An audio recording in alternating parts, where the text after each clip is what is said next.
के प्रमेय का दूसरा अनुप्रयोग सीखेंगे, जो है अनंत विस्तार की समतल आवेशित और नॉन कंडक्टिंग सीट अचालक चादर के निकट किसी बिंदु पर वैद्युत क्षेत्र की तीव्रता। तो उसमें क्या है कंडीशन, एक तो अनंत विस्तार की प्लेट है, सीट है, कोई अनंत विस्तार की होनी चाहिए और एक समान रूप से आवेशित समतल चादर होनी चाहिए और अचालक होनी चाहिए, नॉन कंडक्टिंग सीट होनी चाहिए।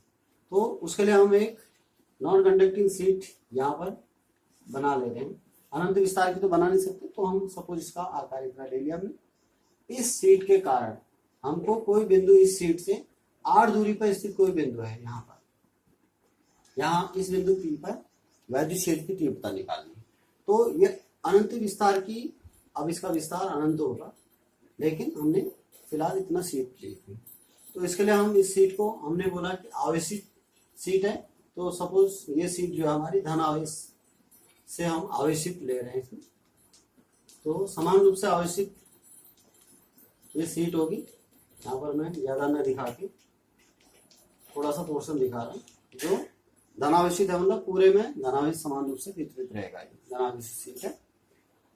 तो इसमें बिंदु P पर इस सीट के कारण वैद्युत क्षेत्र की तीव्रता निकालने के लिए हम क्या लेते हैं, गॉसियन पृष्ठ को लेते हैं। गॉसियन पृष्ठ आप कैसे बनाएंगे, हम इस सीट से जो है 8 दूरी पर, इस सीट से हमने लिए इसकी 8 दूरी पर जो बिंदु P है, सेम उसी टाइप से हमने 8 दूरी पर हम इस सीट से पीछे से तरफ को, इसके विपरीत दिशा में भी एक बिंदु P डैश ले लेते हैं, क्योंकि जितनी वैद्युत क्षेत्र की तीव्रता यहाँ होगी उतनी वैद्युत क्षेत्र की तीव्रता 8 दूरी पीछे भी होगी उसके दूसरे तरफ को। तो उसके लिए हम क्या करते हैं, इसको अक्ष लेते हुए, इस बिंदु को P डैश को ही हम अक्ष मानते हुए एक गॉसियन पृष्ठ खींचते हैं। गॉसियन पृष्ठ खींचते हैं, गॉसियन पृष्ठ मीन्स एक बेलनाकार पृष्ठ खींचेंगे, जिसका अब बेलनाकार पृष्ठ इस प्रकार से,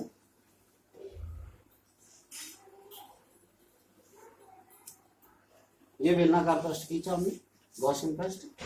इस पृष्ठ का जो है हमारा वक्र पृष्ठ जो है हमारा वैद्युत क्षेत्र की दिशा के ही समांतर है, लेकिन वैद्युत क्षेत्र कहाँ को होगा आपको बता रखा है, धन आवेश से बाहर की ओर। ये वैद्युत क्षेत्र की दिशा यूं बाहर की ओर वैद्युत क्षेत्र की दिशा रहेगी इस प्रकार, और हमको निकालना है वैद्युत क्षेत्र की तीव्रता बिंदु P पर निकालना। अब इस गॉसियन पृष्ठ में 3 पृष्ठ इसमें भी होंगे, 2 समांतर पृष्ठ हैं, 1 2 समतल पृष्ठ और एक ये वाला वक्र पृष्ठ हो गया।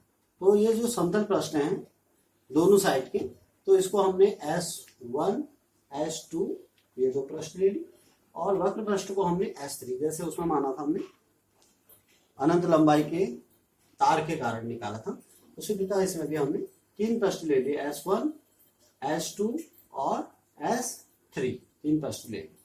तो इन पृष्ठों के अब होकर गुजरने वाला टोटल वैद्युत फ्लक्स, क्योंकि हमने गॉस के नियम से निकालना है, तो इन तीनों पृष्ठों से होकर टोटल वैद्युत फ्लक्स निकालेंगे हम। उसको गॉस के नियम के अनुसार Q अपॉन एप्सिलॉन नॉट रख देंगे, क्योंकि गॉस के नियम के अनुसार टोटल फ्लक्स कितना होता है, Q अपॉन एप्सिलॉन नॉट होता है, तो उसको उसके बराबर रख देंगे, जिससे हमारी वैद्युत क्षेत्र की तीव्रता आ जाएगी।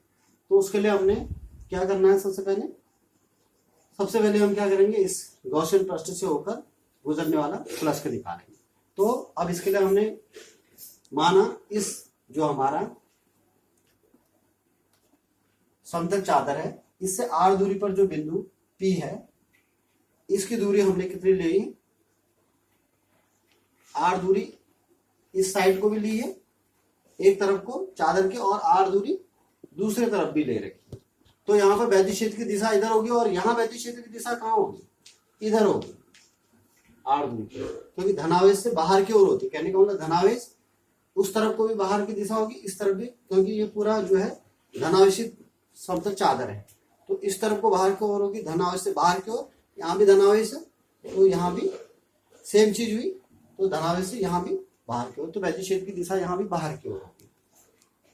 तो इसके लिए माना पृष्ठ आवेश घनत्व। तो अब ये आवेश यहाँ पर जो है किसी पृष्ठ पर, समतल पृष्ठ पर वितरित है, तो इसके लिए हम पृष्ठीय आवेश घनत्व माना इस पृष्ठ के लिए कितना है, सिग्मा है। माना पृष्ठीय आवेश घनत्व क्या है इस पृष्ठ के लिए, सिग्मा है, जिसका मान क्या होता है, sigma equal to Q upon A। मतलब इस पूरे पृष्ठ के क्षेत्रफल पर कितना आवेश वितरित है उसको कहते हैं हम पृष्ठीय आवेश घनत्व। तो माना इस चादर का जो क्षेत्रफल हमने जो ली है यहाँ की चादर, सपोज उसका क्षेत्रफल कितना है ए है, तो सिग्मा इक्वल टू क्या होगा क्यू अपॉन ए।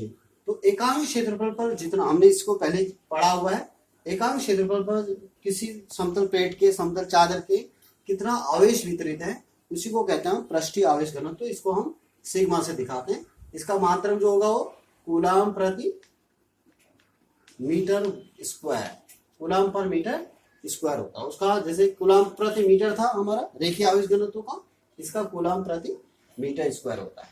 तो सिग्मा का मान क्यू अपॉन ए, ये जो है पृष्ठीय आवेश घनत्व, इसको या पृष्ठ आवेश घनत्व भी लिख सकते हैं, पृष्ठ आवेश घनत्व। तो रेखीय आवेश घनत्व और पृष्ठ आवेश घनत्व दो चीजें हैं। हमने पहले रेखीय आवेश घनत्व अनंत लंबाई के तार के केस में लिया था। यहाँ पर किसी समतल प्लेट में, किसी समतल शीट पर, प्लेन शीट पर आवेश वितरित है, तो इसके लिए हम एक क्षेत्रफल पर, किसी क्षेत्रफल पर वितरित है, अर्थात यहाँ पर जो आवेश का घनत्व है उस क्षेत्रफल पर कितना है उसको दिखाते हैं पृष्ठीय आवेश घनत्व के द्वारा, जिसका मान क्यू अपॉन ए होता है। तो क्यू अपॉन ए जो है पृष्ठीय आवेश घनत्व, इसको तो आपने याद रखना है। इसकी परिभाषा कभी मात्रक, कभी इसकी बीमा, या इस पर सवाल पूछा जाता है पृष्ठीय आवेश घनत्व पर। तो अब ये हमने ले लिया। इसके बाद अब हम निकालेंगे फ्लक्स का मान। गॉस के नियम से हम जानते हैं फाई ई, इलेक्ट्रिक फ्लक्स का जो वैल्यू होता है टोटल पृष्ठीय समाकलन जो क्लोज्ड सरफेस का, क्लोज सरफेस को हम ऐसे दिखाते हैं और सिंपल समाकलन को हम ए ऐसे लिखते हैं। अगर किसी पृष्ठ का समाकलन होगा तो इंटीग्रल ए इस टाइप से दिखाते हैं। अगर क्लोज सरफेस होगा तो उसके लिए क्लोज इंटीग्रेशन इस प्रकार से दिखाते हैं, E dot D S equal to होता है क्यू अपॉन एप्सिलॉन नॉट। ये है आपका किसका नियम, गॉस का नियम है। तो गॉस के नियम से हमने निकाला, तो ई डॉट डी एस का वैल्यू सबसे हम पहले निकालेंगे। फाई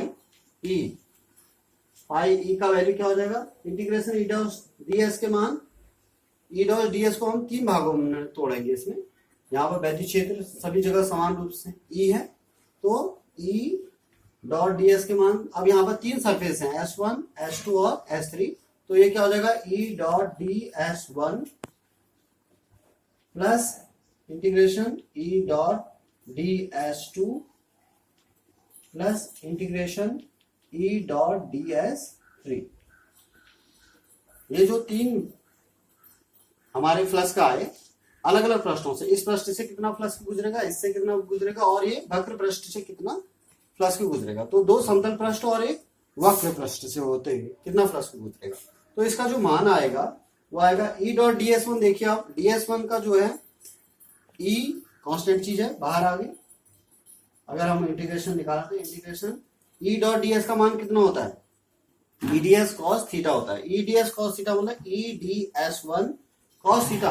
अब यहाँ पर दोनों के बीच वैद्युत क्षेत्र और डी एस वन का जो सदिश होगा वो कहाँ होगा, इस दिशा में। डी एस वन वेक्टर किस दिशा में होगा, इस दिशा में। देखिए क्योंकि क्षेत्रफल का मुंह कहाँ को है, इस तरफ को है। क्षेत्रफल हमारा जो पृष्ठ का क्षेत्रफल है इस तरफ को मुंह किया है, तो इसका मतलब इसकी दिशा क्या होगी, ये वाली दिशा क्या होगी, इस क्षेत्रफल सदिश की दिशा जो है ये है। तो यहाँ पर वैद्युत क्षेत्र की दिशा भी वही है, वैद्युत क्षेत्र की दिशा भी वही है। तो वैद्युत क्षेत्र और क्षेत्रफल सदिश एक ही दिशा में, तो इसका मतलब इनके बीच कोण क्या हो गया, 0 डिग्री। तो यहाँ पर ई D S one cos 0 degree plus ऐसे ई डी एस टू में भी क्या है, देखो वैद्युत क्षेत्र की दिशा यही है और उसके क्षेत्रफल सदिश डी एस टू की डायरेक्शन क्या है, यही डी एस टू की भी डायरेक्शन है। क्षेत्रफल सदिश की दिशा, यहाँ क्षेत्रफल का मुंह इधर को है, इस पृष्ठ का क्षेत्रफल जो है इस तरफ को दिशा दिखा है। तो इसका मतलब दोनों की दिशा क्या है, सेम है।